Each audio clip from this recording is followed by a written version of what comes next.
Se in casa avete ancora tutti questi oggetti qui, vuol dire che non avete trovato il metodo giusto per affilare i coltelli.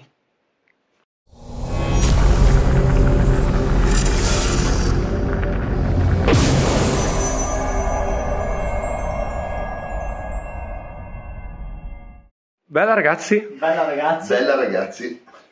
Quest'oggi vi faremo vedere una, due, tre cose interessanti. Una colla molto particolare con cui costruire oggetti e incollare vetro, metalli e cose del genere. Un'altra con cui stuccare in modo decisamente robusto tanti materiali, ad esempio anche il titanio si può incollare e stuccare con questa resina, ma il pezzo forte è ancora qui dentro, questo pacco di temu. È una fila coltelli molto ma molto particolare. Allora, è una cosa che ci ha incuriositi quando l'abbiamo vista e abbiamo trovato. Sicuramente avrete visto in giro delle copie, ma questo è praticamente il modello più performante. Ce ne sono di vari prezzi, questo è proprio per coltelli molto particolari, pregiati, preziosi. Se avete in casa dei coltelli normali tipo questi qui, potete quasi affilarli con un metodo tradizionale. Il risultato non sarà eccellente, non sarà molto facile alla prima. Se avete invece dei coltelli giapponesi, dei coltelli da cucina, dei coltelli da cuoco, è indispensabile avere un oggetto molto pratico e funzionale come questo che vi andiamo a presentare. Allora, iniziamo da questa. Questa è una torcia a ultravioletto che l'abbiamo presa perché pensavamo abbiamo sbagliato. In realtà abbiamo sbagliato per questo motivo. Perché noi abbiamo preso questa colla, che è una colla che polimerizza con l'ultravioletto, e insieme è stata fornita la sua torcia a ultravioletto. Quindi adesso ne abbiamo due. È già in regalo col pacchetto. Allora, questa colla qua è una colla trasparentissima, si serve per incollare il vetro, vetro con vetro, ma anche vetro con metallo. Polimerizza in pochissimo tempo. Poi cosa abbiamo? Ve la facciamo poi vedere in azione. Abbiamo questa che è una resina epossidica bicomponente, abbastanza comune, che è la classica con i due tubetti, incolla parecchi materiali, e catalizzatore e base collante. Questa è effetto metallo, diciamo, un colore grigio metallico, e ha il vantaggio comunque di essere economica. E poi abbiamo questa qua invece è una colla molto più performante, una colla resistente al calore, sempre epossidica però speciale, che ha una resistenza superiore proprio e incolla tutti i tipi di metallo, addirittura il titanio. Titanio, anche acciaio inossidabile. Acciaio inossidabile, sì. Quindi sicuramente è da testare anche questa. Allora, prima di provare le colle, parliamo dell'oggetto più interessante che abbiamo preso, che è veramente una cosa che non ho mai usato, mai toccato, e qualcosa si vedeva in giro ma mai visto. Allora, affilare una lama, affilarla bene, non è una cosa semplice, specialmente usando attrezzature del genere. Con queste attrezzature può affilare una lama un esperto, uno che ha la mano ferma, che individua in un attimo l'angolo di affilatura e che l'ha già fatto tante volte. Uno che non ha questa esperienza rovina sicuramente la lama di un coltello. Allora, questa è la sezione di un coltello praticamente. Visto così, se noi tagliassimo il coltello qua, vedremo la lama qua, vedremo qua la slamatura, queste due parti qua scavate così, e vedremo il filo, che è questa parte qua che cambia angolo.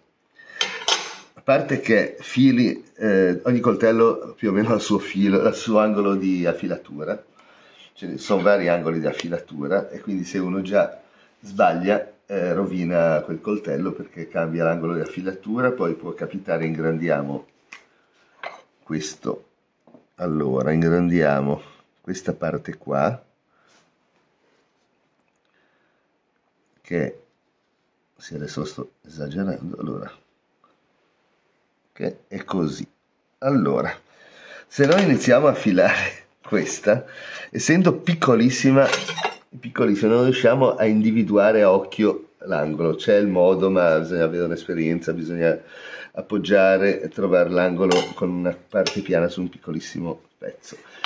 Cosa facciamo? Cominciamo a fare questo lavoro, però il movimento di uno che non ha la mano per farlo e o il coltello sulla pietra o la pietra sul coltello, finisce che succede questo. Invece che essere così, cioè ingrandiamo ancora, invece che essere una cosa così, diventerà una cosa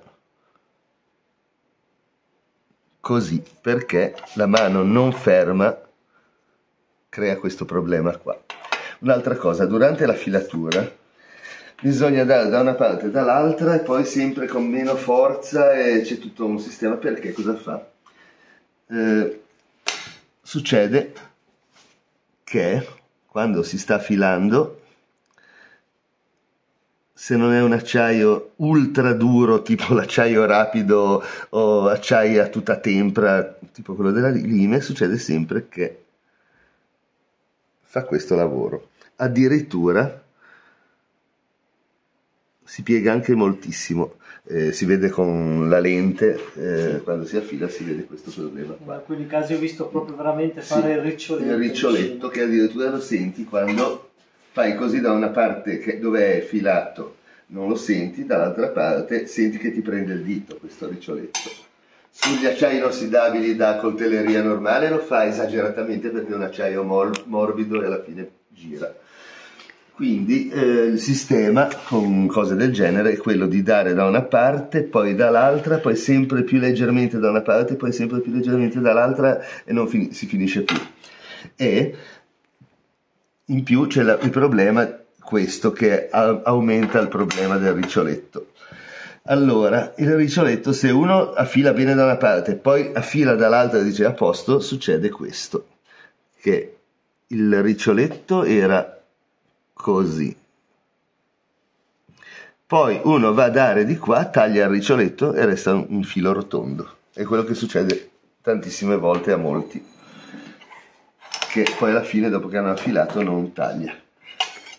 Altri affilacoltelli io li chiamo rovinacoltelli, come ad esempio questi, che si vedono anche nei film passare da una parte e dall'altra. Si vanno a rinnovare un pochettino il filo della lama, ma alla lunga praticamente questa lama diventa tutta storta, ondulata, addirittura si formano delle conchette che man mano che si affila in questo modo si spostano sempre più in avanti verso la punta, fino a quando poi si raggiunge un momento in cui la lama è proprio irrecuperabile. E sembra che taglino i coltelli affilati con un oggetto del genere, sembra che taglino perché se noi stavolta vediamo il coltello così, anzi così, avremo, questa sarebbe la linea centrale, il vero filo, avremo una specie di dentellatura, perché dandoci con una cosa del genere fa tante file parallele e alla fine crea tutta un'increspatura e sembra che il coltello tagli perché quell'increspatura diventa un coltello a sega,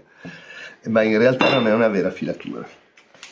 Cosa si può fare per evitare questo problema? Hanno inventato questo oggetto che ha una forma molto particolare e un modo di funzionare che praticamente evita tutti questi problemi.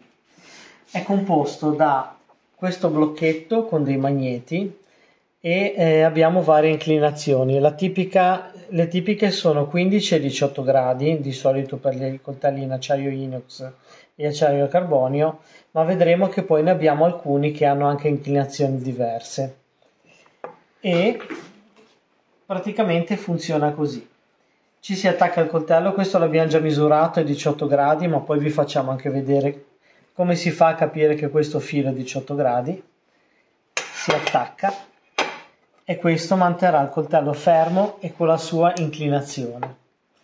Poi c'è l'utensile, che è composto da una lima, un disco mola diamantato, un altro abrasivo che non ricordo come, ma lo vediamo qui, si sente, è ceramico. Sì, si sente la finezza sempre più fini. Il ceramico è 600 grit, il diamante è 360 e poi abbiamo quelle che veramente sono le wet stone, praticamente sono quelle che vanno bagnate e che arrivano fino alla 6000, quindi qua ci si fanno veramente dei rasoi. Sembra di toccare una cosa di plastica, non sembra abrasiva ma lo è finissima, sembra di toccare questa superficie. Sì. Questa qua è proprio quella che alla fine, senza sforzare, va a creare la cuspide del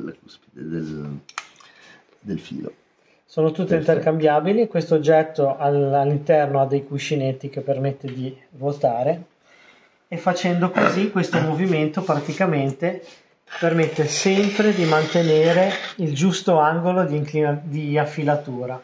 Un'altra cosa interessante è che appunto facendo questo movimento e su coltelli diversi e vedete che alla fine si arriva al centro, queste mole qua saranno sempre planari, non si consumeranno in modo strano, mentre questi oggetti qua tante volte formano conche, si rovinano gli spigoli, non sono più planari.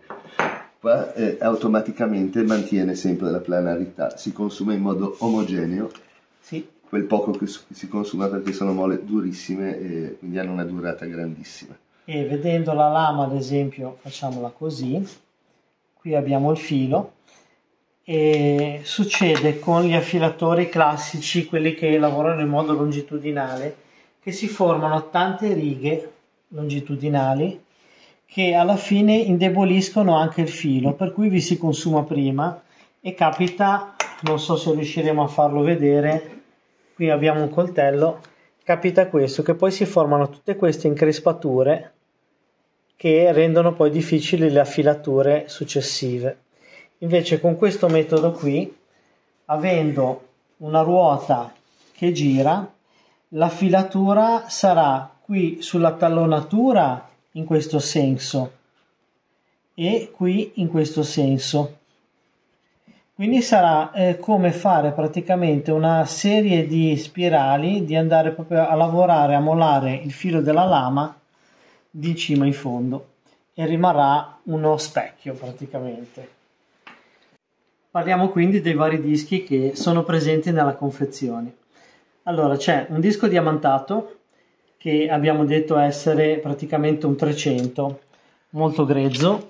Questo vi serve se avete una lama rovinata o con cui volete proprio ripartire da zero. Addirittura vi permette anche, avendo un tipo di coltello, di cambiargli l'inclinazione e dargli un'inclinazione standard. Questa mangia molto, quindi si può usare giusto per le prime passate su un coltello rovinato. Sì. Vi aiuta veramente a ridargli la linearità dall'inizio alla fine della lama. Poi c'è il ceramico. Non sempre i coltelli devono essere affilati come dei rasoi. Ci sono alcuni coltelli che devono tagliare cose un po' più dure o che non devono fare tagli particolari come ad esempio la sfilettatura del pesce, che possono tranquillamente essere affilati con una mola da 600, quindi un ceramico va benissimo.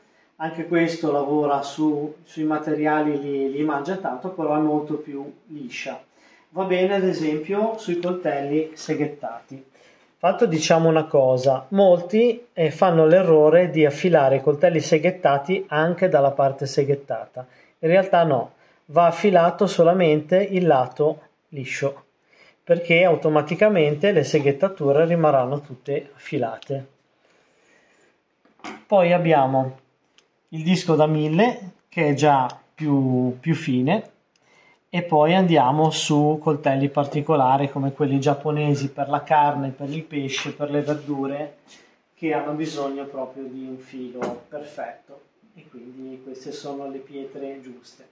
Le mettiamo già a bagno nell'acqua, vanno lasciate un paio di minuti e questo formerà poi anche durante la lavorazione una piccola pasta chiamata slurry che aiuterà a lucidare a specchio ancora meglio la parte affilata. Ora facciamo vedere come trovare semplicemente l'angolo.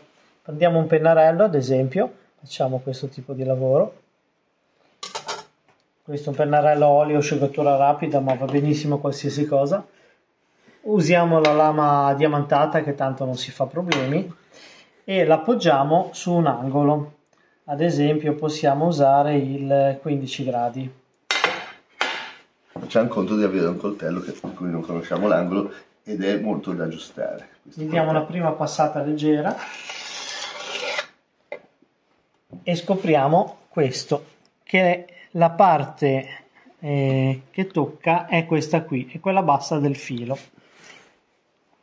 Quindi l'angolo è sbagliato, perché qua cambieremo totalmente l'angolo al coltello.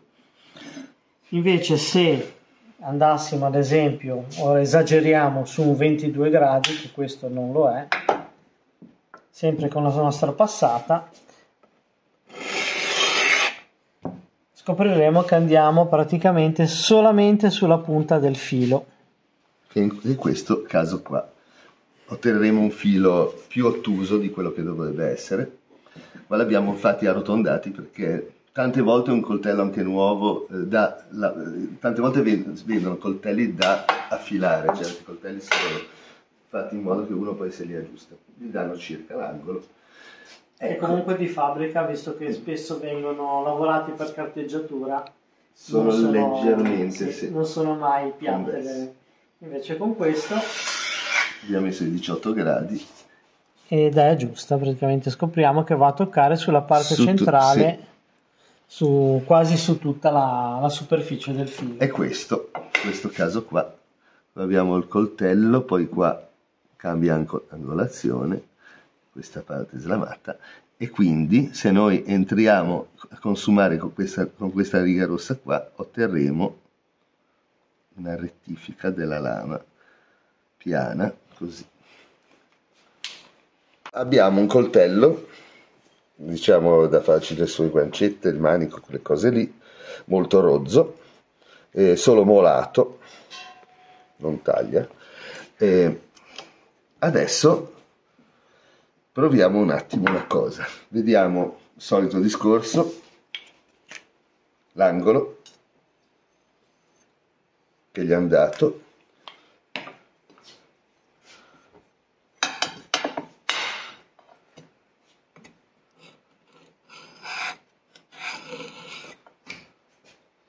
tocca qua, vedete, dalla parte opposta del, vediamo un po' un 20 di colpo,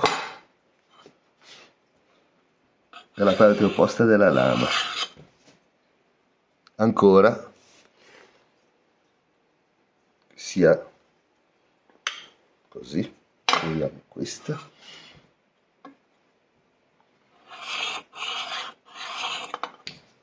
guardate, è giusto, è 22 gradi. Allora iniziamo a lavorare con questa mola diamantata e rifiniamo tutto che sia omogeneo il tagliente, diciamo l'angolo. Ora passiamo a questa mola ceramica. Ricordatevi sempre di pulire il filo quando si passa da una mola all'altra, come quando si usa una carta abrasiva più grossa, poi dopo la più fine bisogna pulire il pezzo, se no grani del precedente abrasivo grossi vanno a confondersi con i grani fini del nuovo abrasivo e lasciano delle rigone. Giriamo di là.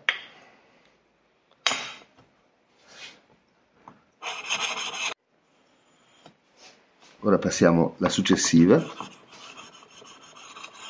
Ricordatevi, allora i primi colpi no, ma verso la fine del trattamento con una delle mole bisogna girarlo molto spesso, molto frequentemente, per impedire una formazione di un riccio. Questo va così. Ecco. Ora ancora così. più giù così, puliamo bene. Questa è la penultima, grana 3000.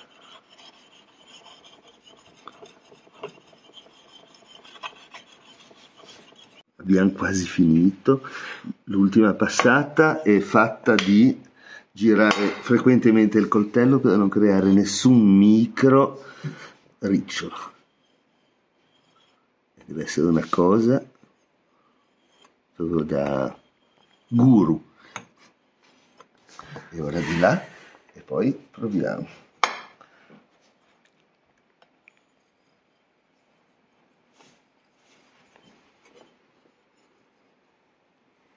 Ecco. Il filo è lucidissimo. Puliamo.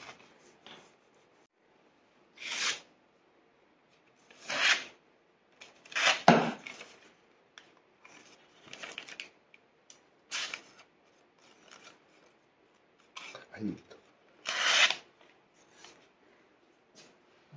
Fa un taglio preciso.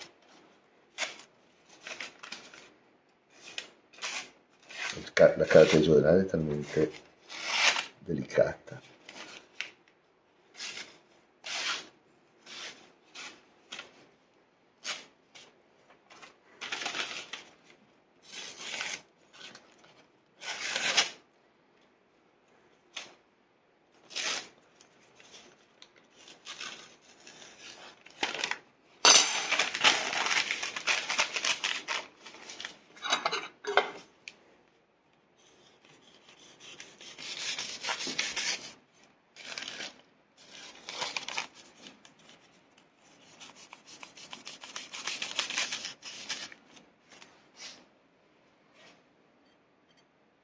Sì, è veramente, fa paura.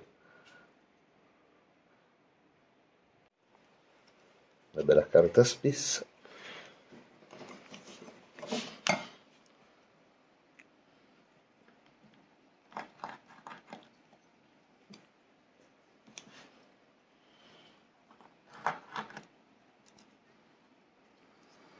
Penetra nella carta e anche una carta dura e spessa.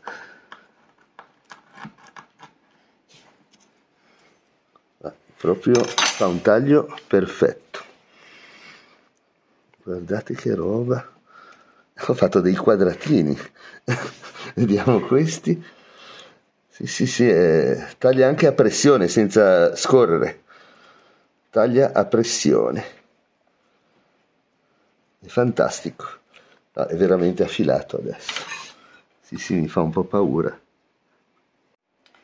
Adesso vediamo questa splendida colla che ci permette appunto di incollare il vetro.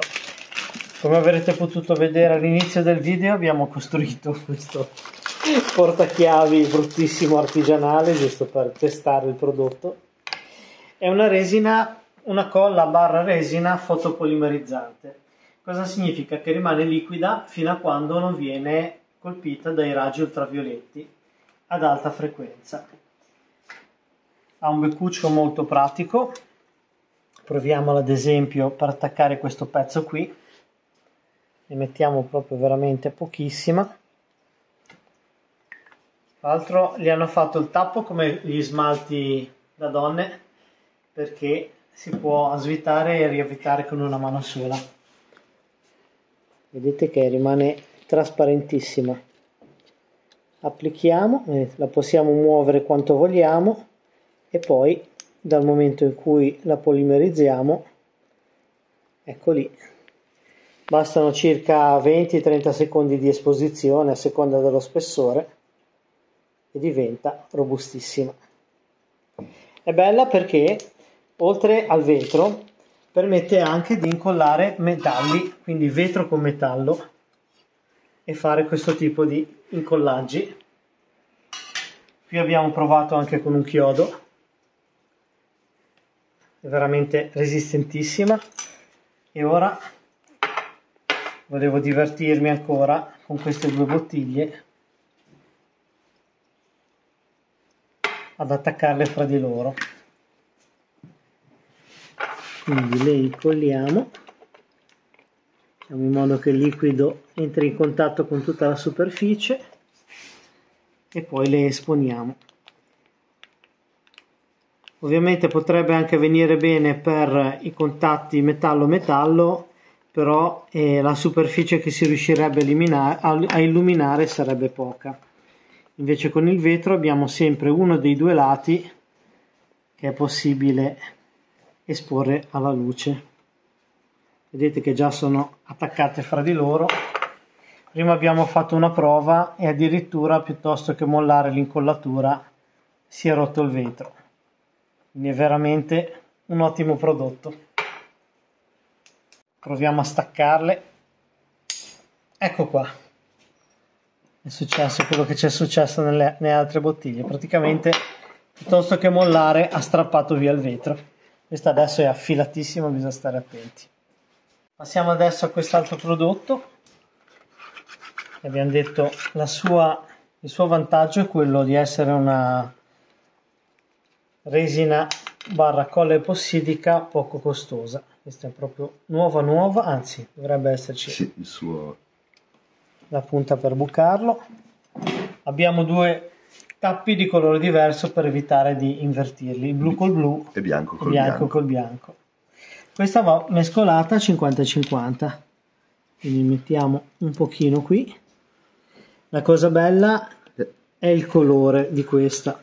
Ricordo quando ero ragazzino ce n'era una che era costosissima e io chiedevo sempre di comprarmela perché mi piaceva giocarci e costruire cose che sembravano di metallo. Ecco qua. Altro vantaggio di questa è che è resistente al calore. Praticamente è una di quelle resine che si vede spesso in molti video, in molti short, in molti video su YouTube, e questa va benissimo sia per incollare sia per stuccare. Ad esempio abbiamo qui questa lamieraccia tutta tagliata con il plasma cutter e la possiamo stuccare.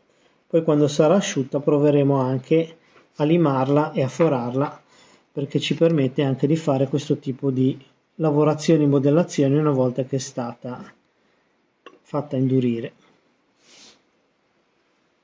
Passiamo adesso alla GJB 8896. Questa qui, come abbiamo detto prima, è un prodotto un pochino più costoso, però con prestazioni decisamente più elevate. Ha i due stampuffi per la sua palettina. Inseriamo e ha il tappo così. Poi ci sono eventualmente anche degli applicatori. Il tappo è fatto in modo, con questo dentino, da poter entrare sempre solo in questa posizione. Anche qui, per evitare di mescolare i due componenti, si potrebbero seccare. Se no non viene più via il tappo se si invertono. Il vantaggio della siringa, appunto, è che riusciamo a spingerla sempre in modo... praticamente quantità uguali. Tappiamo e andiamo a mescolare. Anche questa, come vedete, ha un colore metallico, è molto più resistente alle alte temperature, è molto più propensa a essere utilizzata anche come collante. Infatti adesso andremo a incollare due cose molto difficili da incollare con le normali resine epossidiche bicomponente, e cioè due lastre di acciaio inox 316. Va mescolata molto bene per essere omogenea. Quando vedete che il colore è uniforme, la potete applicare.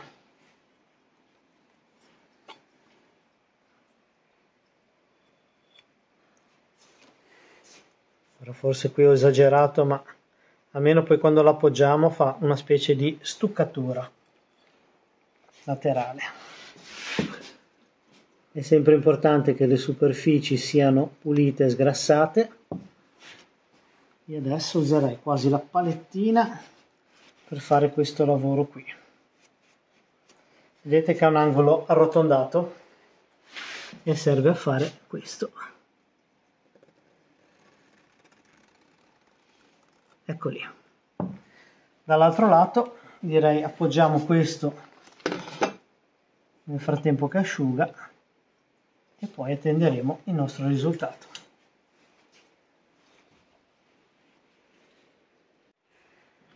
Eccoci qui dopo 24 ore dall'asciugatura.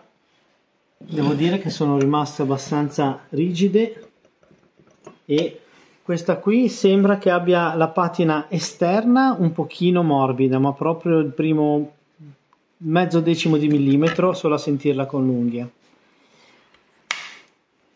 E proviamo a, abbiamo rotto questo pezzo di vetro, Sentito tocco. a limarla.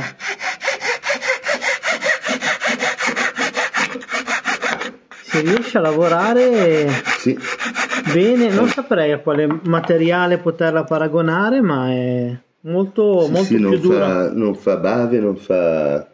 si mangia bene, sì. Più dura di una plastica, sì. Sì, è perché è caricata, contiene del metallo, si vede.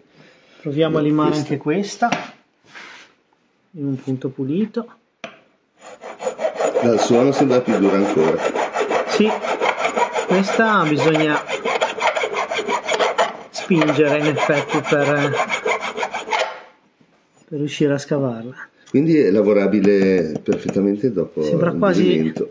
una di quelle resine un po' ceramiche, diciamo. Sì, è della carica minerale, qualcosa che la rende... Interessante. Questo volevo dire. Questo che sotto l'abbiamo attaccato con la colla da vetro.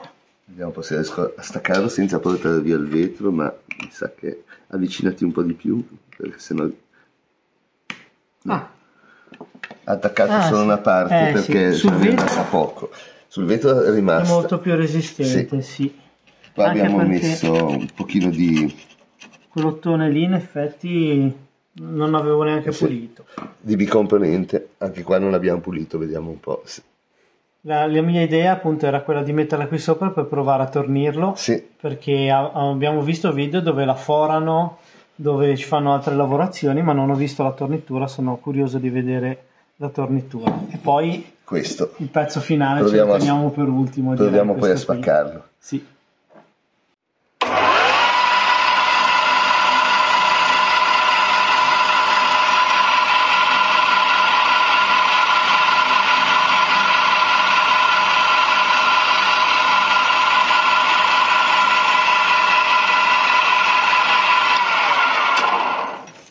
Fa un bel trucciolo anche, ho Sì. visto. Sembra proprio Un materiale una plastico plastica. compatto.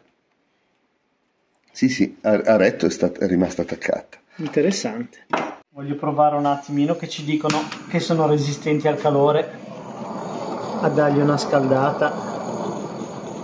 Lo spigolino ovviamente si brucia, però volevo vedere se si ammorbidisce. No, rimane abbastanza lievemente gommosa, ma compatta, e l'aderenza direi che non si stacca, è vero, si flette un po' e basta. È della calda, sì. Proviamo la resistenza di questo. Vai tu, Mike. Vai te.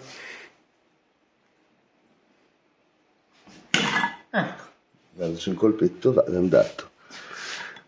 È rimasta aderente su questa superficie che sembra come diciamo satinata, ecco, non mi veniva la parola, mentre su questa che è lucida si è staccata più facilmente. Sì, anche perché questa è tagliata a laser in effetti. È una superficie liscissima. Però c'è da dire che in effetti per il costo che hanno queste resine qua, queste colle qua, sono abbastanza economiche. La superficie è piccolissima. Sì, poi una leva così per colpo. Sì. Bene, questa invece purtroppo ha un prezzo un pochino più elevato, però come abbiamo detto abbiamo scelto questo perché a differenza degli altri aveva anche le mole d'acqua e gli altri due angoli invece che solamente il 15 e il 20 gradi. Speriamo di avervi fatto piacere provando questi prodotti per voi. Se siete interessati troverete il link per l'acquisto giù nella descrizione del video, basterà cliccare sulla parola altro vi si aprirà tutta la lista di cose che abbiamo fatto vedere, e per i primi iscritti di Temu ci sarà uno sconto abbastanza importante, per cui provatelo e guardate se questi prezzi e questi sconti sono interessanti per voi. E direi che con questo vi salutiamo. Bella ragazzi. Bella ragazzi. Bella ragazzi.